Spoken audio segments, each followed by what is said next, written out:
Siguiendo el orden lógico de las evaluaciones según el momento, tenemos la evaluación para el aprendizaje, que es más conocida como la evaluación formativa, y la evaluación del aprendizaje, que es la evaluación sumativa, o la evaluación final, dependiendo si estamos en el final de un semestre o en el final del año.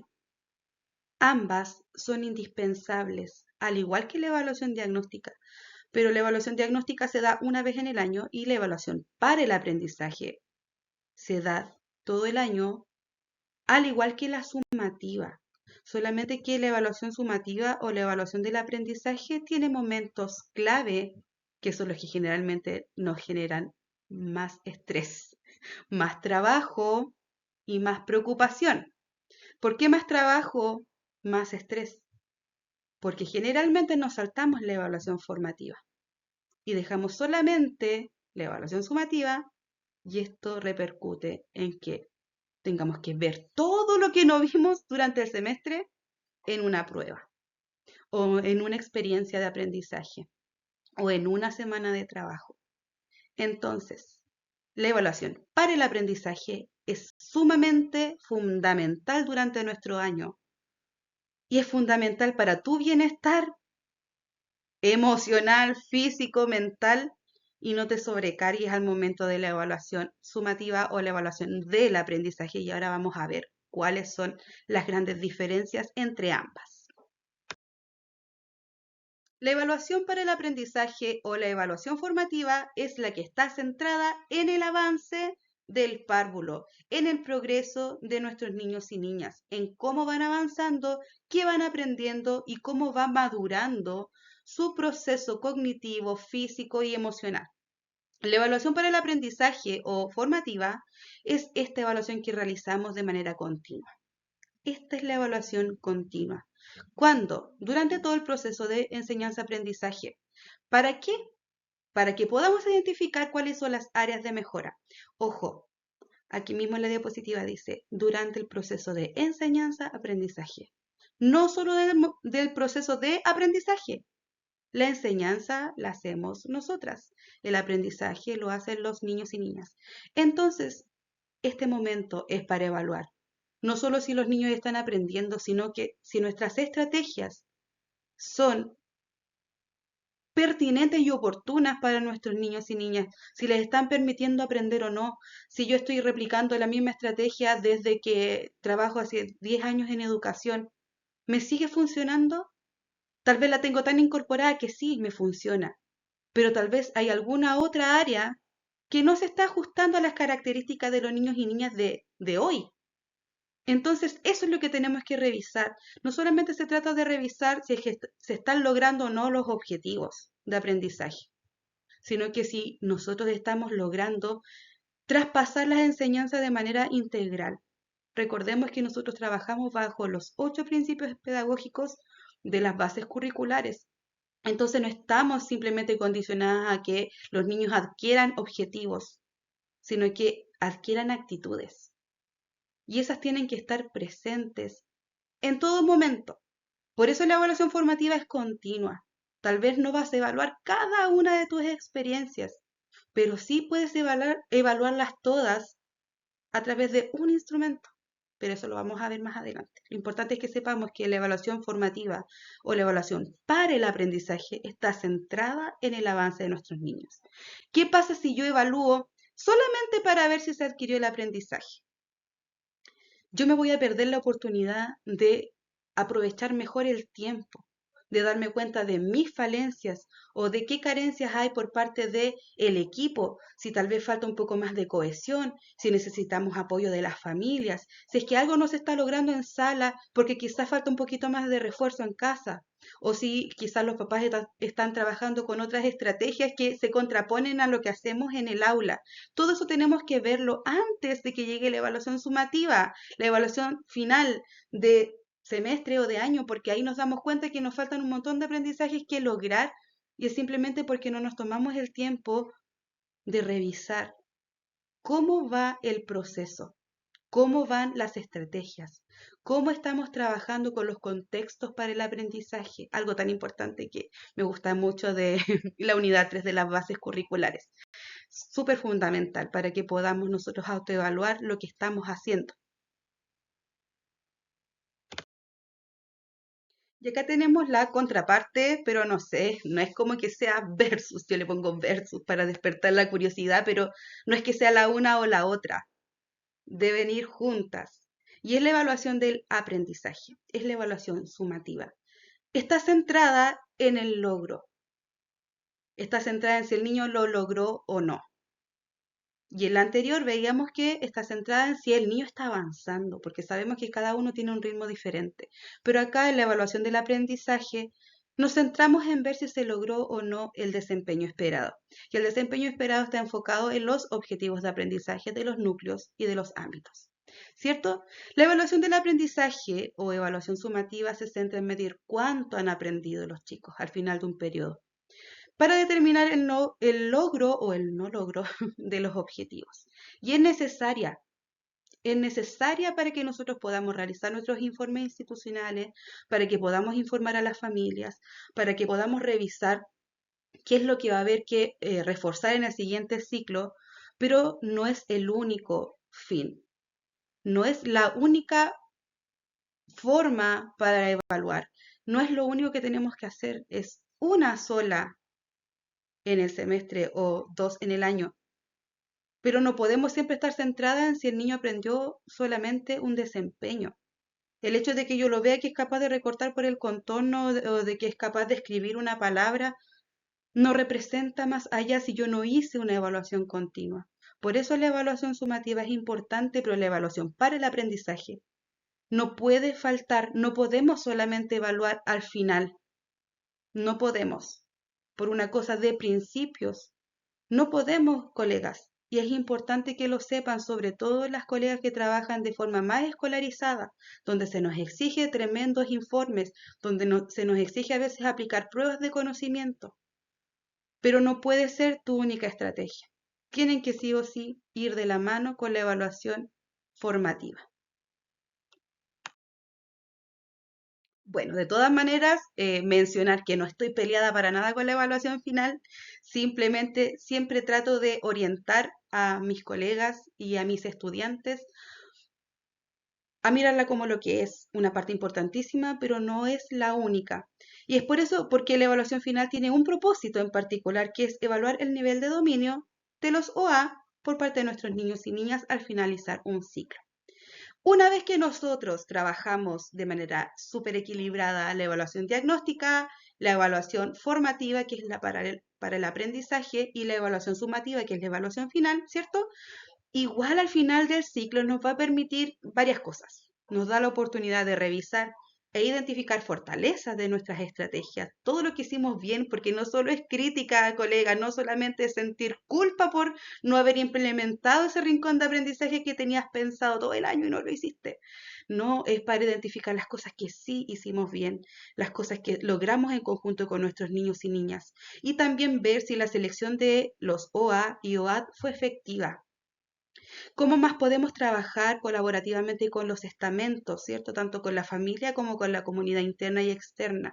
Entonces nos permite ver muchas cosas la evaluación final. Nuevamente, reitero, no es solo sobre el aprendizaje de los niños, sino también sobre una mirada hacia nosotras mismas. Nos permite detectar áreas que pueden necesitar más atención ya para el siguiente ciclo. Si quizás hubo algún OA que no vimos o que lo estuvimos postergando, quizás lo podamos incluir el próximo ciclo en proyectos, en juegos, ir viendo qué otras estrategias podemos incorporar. Hace un tiempito atrás estaba conversando con una colega con la que hicimos asesoría para poder reactualizar su plan de aula y ella tenía de verdad unas tremendas ideas y me decía, ¿dónde las pongo? ¿En qué parte de la jornada las coloco? Entonces yo conversaba con ella y le explicaba que no es que tenga que adicionarlas, sino que simplemente esas estrategias más arcaicas que tienen que ver solamente con lo mismo de siempre, las fichas, los libros, las fuera reemplazando por esas ideas brillantes que les van naciendo. Colegas, ustedes son las expertas, ustedes saben muchísimo. A veces el sistema nos come porque nos exigen tanto, pero volvamos un poquito hacia las bases, a nuestras bases curriculares. Hoy en día, en las bases del 2018 tenemos todo el fundamento que queramos para defender esta parte lúdica que nuestros niños necesitan para seguirse desarrollando. Así que no dejemos que el sistema nos siga comiendo, porque después viene la evaluación docente y nos piden que seamos unas super maestras, expertas en todas las áreas que tienen que ver con la evaluación auténtica, con los focos de observación. Entonces defendamos esta necesidad que tenemos de incorporar el juego mucho más a nuestras prácticas diarias y para conectar también nuevamente con nuestra vocación. Cuando íbamos a práctica teníamos que volvernos un poquito monas, teníamos que hacer el loco para poder entusiasmar a nuestros niños y que eso nunca se pierda. ¿Ya? ¿Por qué lo digo ahora en la evaluación final? Porque es ahí donde nosotros vamos pensando cuáles son las cosas que quisiéramos hacer y empezamos a soñar con el otro año voy a hacer esto, el otro año voy a hacer esto. Y que no se nos quede ahí, que no se nos pase el tiempo sin incorporarlo a nuestro diario vivir. ¿Ya? Eso sería en general porque lo demás habla de que planifiquemos, ¿cierto?, nuestras evaluaciones para que la próxima vez que nos toque ejecutarlas sean más livianas, más aterrizadas a nuestro contexto y sean mucho más significativas, no solo para los niños, sino que, perdón, también para nosotras.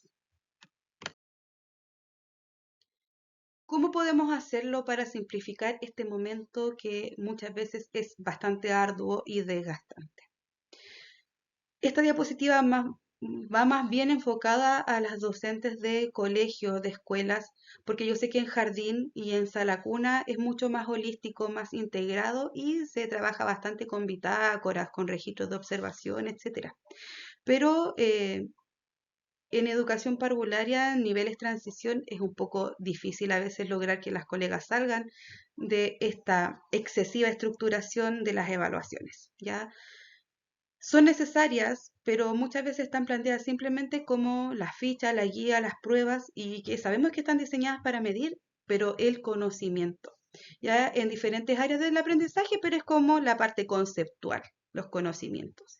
¿Qué pasa con la medición de las habilidades?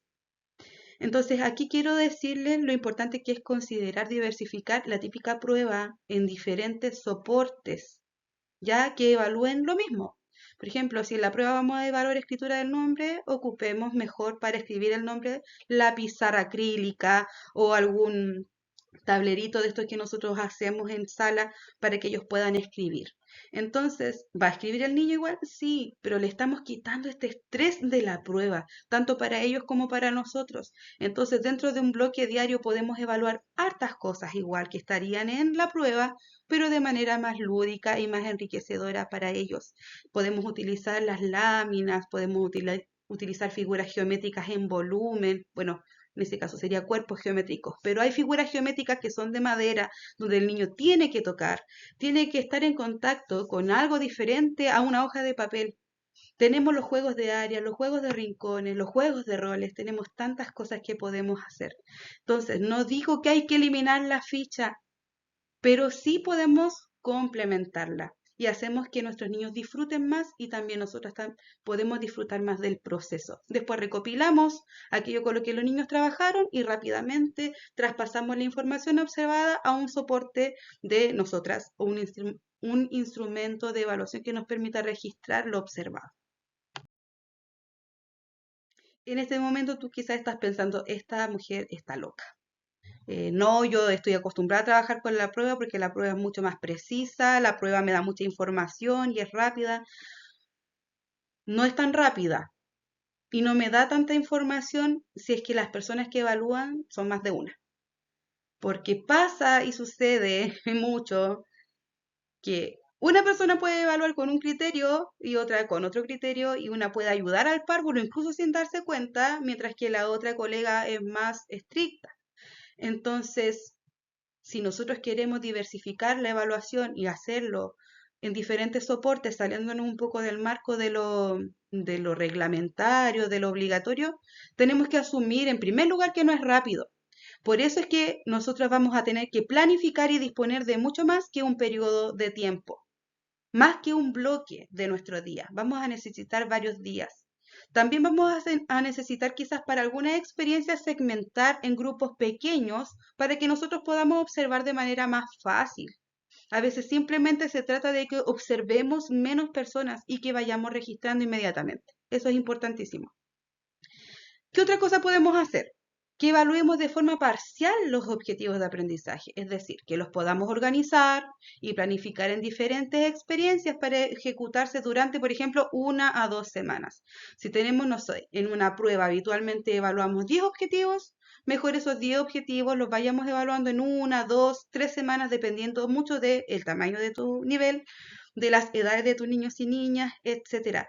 Pero que sea una evaluación final no quiere decir que la tengamos que hacer el último día antes que termine el semestre o antes que termine el año. Una evaluación final habla de final de un ciclo. Así que lo importante es evaluar cosas que sí hayamos visto con los niños y no queramos simplemente en una clase, hoy no, esto no lo vi, lo voy a trabajar hoy día y les voy a evaluar una ficha. No, yo creo que eso no es pertinente porque no podemos evaluar algo que no hemos enseñado. Así que ojo también con eso. Y en el caso de los rincones, nos permiten a nosotras hacer la evaluación de distintos objetivos de aprendizaje, incluso diferenciándose por rincones.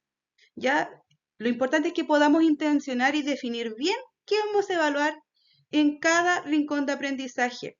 Ya podemos realizar los rincones inclusive 3 veces, supongamos. Hoy día lo voy a realizar para que los niños aprendan cómo es el uso de cada rincón y de cada recurso. Ya mañana, si lo realizo nuevamente, quizás los párvulos van a poder realmente mostrar cuánto saben. ¿Por qué? Porque estoy evaluando algo que ellos ya trabajaron. Si yo quiero evaluarlo en el momento y nunca antes he hecho un rincón, entonces es imposible que yo pueda recoger una información que sea fidedigna, que sea verídica. Tengo que hacer esta estrategia más de una vez. No puedo hacerla hoy y evaluarla inmediatamente, a menos que evalúe solamente interacción y respeto de normas. Ya, pero no podemos evaluar un rincón de aprendizaje, por ejemplo, en la primera vez que lo usamos. Podemos hacer 2 o hacer 3 experiencias donde vayan variando relativamente eh, las estrategias, pero no el objetivo, por supuesto. Podemos variar los recursos quizá, pero siempre dirigido hacia el mismo objetivo. ¿Qué otras estrategias tenemos? Por ejemplo, los proyectos creativos que le permiten a los niños poder demostrar lo que comprendieron sobre un tema y aplicar sus habilidades de una manera más significativa y creativa. Esto puede incluir desde proyectos de arte hasta proyectos de construcción, investigación o cualquier otra actividad que refleje los objetivos de aprendizaje. Depende mucho también si trabajas unidades o proyectos, ¿ya? Pero el hecho es que esta evaluación sea final no quiere decir de que, como te decía anteriormente, haya que hacerlo todo rápido, que haya que hacerlo todo de una vez. Hay que planificarla, hay que organizarla y de verdad que la vas a disfrutar.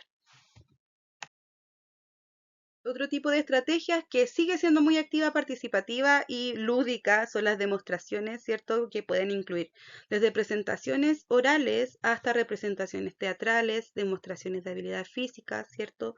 Entre otras.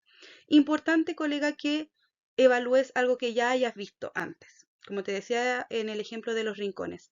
No podemos nosotros, por ejemplo, evaluar a través de una actividad teatral si los niños no tienen idea de las nociones básicas del teatro, si no saben lo que es representar un rol. Entonces, todo lo que vayamos a evaluar tenemos que haberlo visto antes y no solo una vez, porque una vez no es suficiente para poder evaluarlo. ¿Ya? Entonces, esto te sirve como ejemplo, pero a la vez recuerda siempre que cuando planifiques para el próximo ciclo tus evaluaciones, digas, yo en evaluación final quiero trabajar teatralidad, entonces voy a trabajar una vez por semana, una vez cada 15 días o un proyecto donde trabaje este tipo de temas y de habilidades.